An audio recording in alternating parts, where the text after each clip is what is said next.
네, 올해 일자리 상황에 대해서 청와대는 개선되고 있고 희망적이라고 평가했습니다. 고용 문제가 심각하다는 고정된 시각과 비판에 대해서 반박을 시도한 건데요. 청와대 취재기자 연결해서 좀 더 자세히 들어보겠습니다. 김도원 기자. 네, 청와대입니다. 네, 어렵기는 하지만 희망적이다. 청와대가 전망한 일자리 동향인데요. 자, 이 근거는 어디에 있습니까?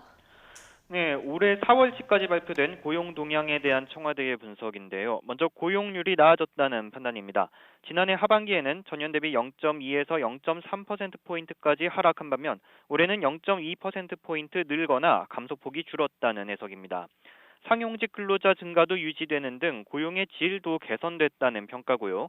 언론이 주로 보도하는 취업자 증가 수를 보면 크게 늘어나서 국내 주요 기관 예측치인 10만에서 15만 명을 뛰어넘고 있다고 밝혔습니다. 정태우 청와대 일자리 수석의 설명 들어보시죠.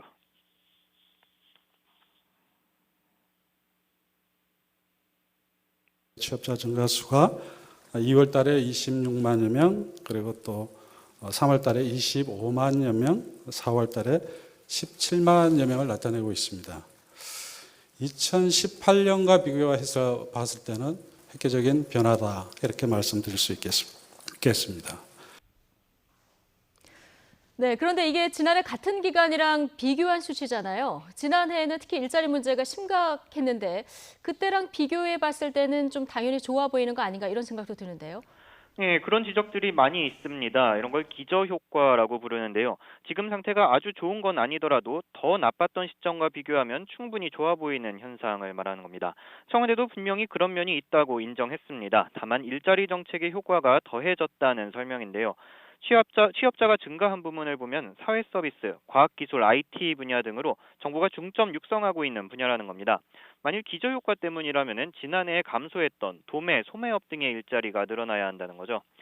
경제는 심리라는 말이 있죠. 어렵다 하면 진짜로 더 어려워지기 때문에 정태후 수석의 이번 기자간담회는 긍정적 메시지를 내놓으면서 정부 경제 정책에 대한 신뢰를 확보하려는 노력으로도 풀이됩니다. 네.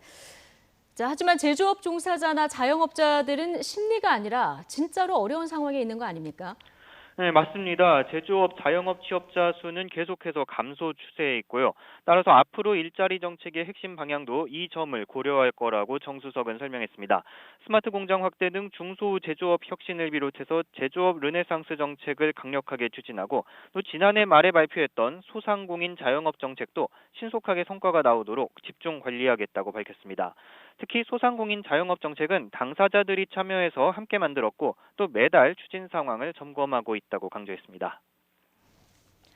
네, 마지막으로 제2의 광주형 일자리가 6월 전에 또 나올 수 있다고요? 네, 정태우 수석은 한두 곳에서 가시적 성과가 나올 수 있다고 기대했는데요.